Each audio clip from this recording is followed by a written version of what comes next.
ये सिलसिला आलिया कादरिया शरीफ, ठीक है जी। हुजूर हज़रत मौला अली मुश्किल कुशा रज़ी अल्लाह ताला अन्हु और मुरीद हैं हमारे आका करीम अलैहिस्सलातु वस्सलाम के हैं। हाय कुर्बान जाऊँ हज़रत सैयदना सिद्दीक़ अकबर रज़ी अल्लाह ताला अन्हु इस हदीस के रावी हैं। अगर कोई बात होती तो कभी रिवायत न करते। हाय ज़रा मोहब्बतें देखो।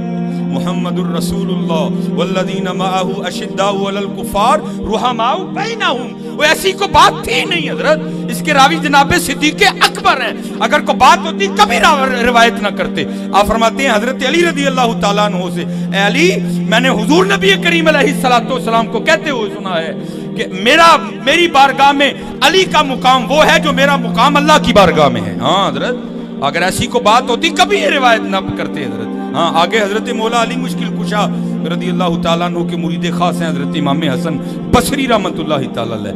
आगे उनके मुरीद हैं हज़रत सैयदना हबीब अजमी रहमतुल्लाहि ताला अलैह। और हबीब अजमी रहमतुल्लाहि ताला अलैह के लिए लिखा है कि हज़रत का इब्तदाई हाल कुछ ठीक नहीं था।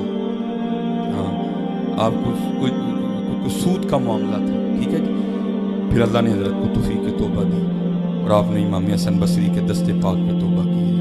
और तौबा भी मेरे यार दी नहीं की थी जी महफल तो जाने टूट नहीं हज़रत। वो बाबा फरीद कहते हैं ना, कैसी तौबा हो है यार, तौबा लटके हद विशकार, तौबा विच तू उमर वे आई, तौबा दी तेन समझ नहीं नहीं हज़रत पक्की तौबा दमे आखिर तक अपनी तौबा पर कायम और दायम रहे।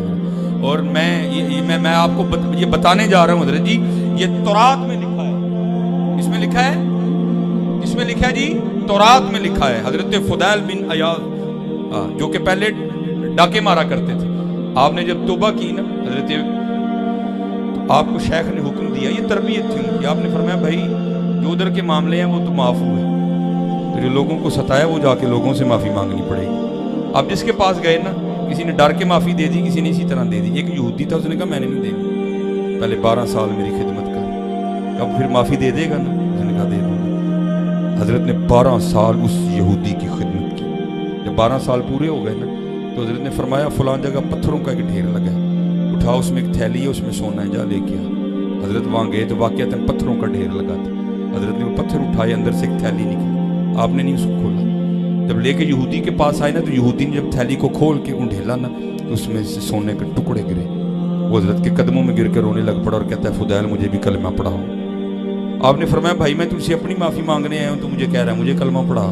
तो यहूदी कहता है हमारी तौरात में लिखा है कि जब कोई मोहम्मदी सच्ची तौबा करेगा, हैं, जब कोई मोहम्मदी सच्ची तौबा करेगा, अरे अगर मट्टी को हाथ लगाएगा तो सोना कर देगा। मैंने ये चेक करने के लिए कि तेरी तौबा कच्ची है कि पक्की है, इस थैली में मैंने मट्टी के ढेले रखे थे और देख फुदैल तूने हाथ लगा के इनको सोने का कर दिया है। आज हम इस सोने के लिए क्या क्या नहीं कर रहे। ओए ओ मोहम्मद अरबी अलैहिस्सलातु वस्सलाम से वफा करके तो देखो, और चले हो जिसको हाथ डालोगे उसको भी सोना कर दोगे, हैं? हाथ तो लगाओ हज़रत। ये कशफुल मजूब शरीफ हुजूर दाता साहब रहमतुल्लाहि ताला अलैह के पीरो मुर्शिद हज़रत शेख अबुल फजल खुद अली रहमतुल्लाहि ताला अलैह हज़रत लिखते हैं, ये मेरा सूट है ना ब्लू कलर का, अगर कहीं से फट जाए तो उसको पैबंद लगाऊंगा, ठीक है, फिर फट जाए तो फिर पैबंद लगाऊंगा, फिर फट जाए तो फिर पैबंद लगाऊंगा। दाता साहब रहमतुल्लाहि ताला अलैह फरमाते हैं मेरे शेख के कपड़ों को इतने पैबंद लगे थे कि पैबंद रह गए थे, असली कपड़ा ही खत्म हो गया था। हज़रत शेख अबुल फजल खुद अली रहमतुल्लाहि। और आप दाता साहब में लिखते हैं अपने पीर भाई के हवाले से, कहते हैं हुआ क्या कि वो सुबह के वक्त ना नमाज फजर के बाद दरख्त के ऊपर चढ़ के पत्ते तोड़ रहे थे, तो क्या देखा कि उधर से हज़रत शेख अबुल फजल खुद अली रहमतुल्लाहि ताला अलैह तशरीफ़ ला रहे हैं। भैया आप भी फजर के बाद दरख्त के ऊपर चढ़े हो तो पीर साहब आ जाएं तो आप भी खुद को छुपा लेंगे। हाँ जी, पीर साहब ने देख के कहना भाई दूसरे सिरे दरख्त चढ़ के की करने, कहते मैंने भी खुद को ना पत्तों में छुपा लिया। लेकिन जब पीर साहब मेरे करीब आए तो उनकी आवाज़ मेरे कानों में पड़ी और मैं समझ गया कि पीर साहब इस वक्त अपने हाल में नहीं है। इस वक्त मैं सादी जुबान में कहूँगा कि डायरेक्ट तार लगी हुई है। और अर्ज क्या करते हैं, मैं कशफुल महजूब के अल्फाज सुना रहा हूँ आपको। अर्ज क्या करते हैं, उस दरख्त के नीचे आके जिसके ऊपर दाता हुजूर के पीर भाई चढ़े हुए थे, वो कहते हैं कि जब हजरत दरख्त के नीचे आए ना तो हजरत की आवाज़ मेरे कानों में आई। क्या कहते हैं अल्लाह की बारगाह में, या अल्लाह पूरा साल लंघ गया तुम 1 रुपया भी नहीं देता। बाबा जी यारियों को सौखी है, यारियों को सौखी है? पूरा 1 साल गुजर गया, तूने मुझे 1 रुपया भी नहीं दिया, मैं भी नहीं मांगता। जे तू मेरे दुख विच राधी मैं सुख नूं चुल्हे पाऊं। हाँ भाई, एवं तो नहीं। हजरत सुल्तान बाहू रहमतुल्लाह तआला ने कहा, फरमाते हैं आशिक सोई हकीकी जेड़ा कत्ल माशूक दा मन्ने हो, दर ना छोड़े मुख ना मोड़े सह तलवारां कन्ने हो, जितवल वेखे राज माही दा लगे उसे बन्ने हो, सच्चा इश्क हुसैन अली दा सिर दे पर राज ना भन्ने हो। हाय सौखा काम है आशिकी। इत्थे ते जिन्नू छेड़ो कहंदा मैं ही आशिक है, इत्थे ते जिन्नू छेड़ो कहंदा मैं ही आशिक।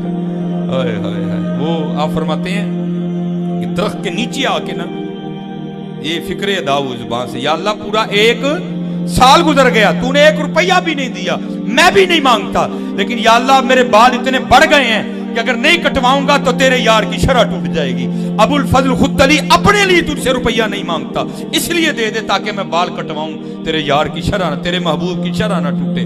दाता हुजूर कश्फुल महजूब में लिखते हैं ये फिक्रे उनकी जुबान से तब अदा हुए जब उस दरख्त के नीचे थे जिसके ऊपर मैं चढ़ा हुआ था। आप फरमाते खुदा की इज्जत और अजमत की कसम, पूरा दरख्त, उसकी टहनियां, उसका तना, उसकी जड़ें भी सोने की हो गई, सारा, हाँ सारे सोने का हो गया। और वो मलंग जो अल्लाह से रुपया मांग रहा था, या अल्लाह बाल कटाने ने रुपये दे दे, कहते एक पत्ता उठा के ना दरख्त का आसमान की तरफ मुंह करके कहते हैं या अल्लाह सी हुण मुंह जो गल भी नहीं कर सकते है, असी मुंह जो गल भी नहीं कर सकते है, और पत्ता वांग फेंक के वहीं चले गए।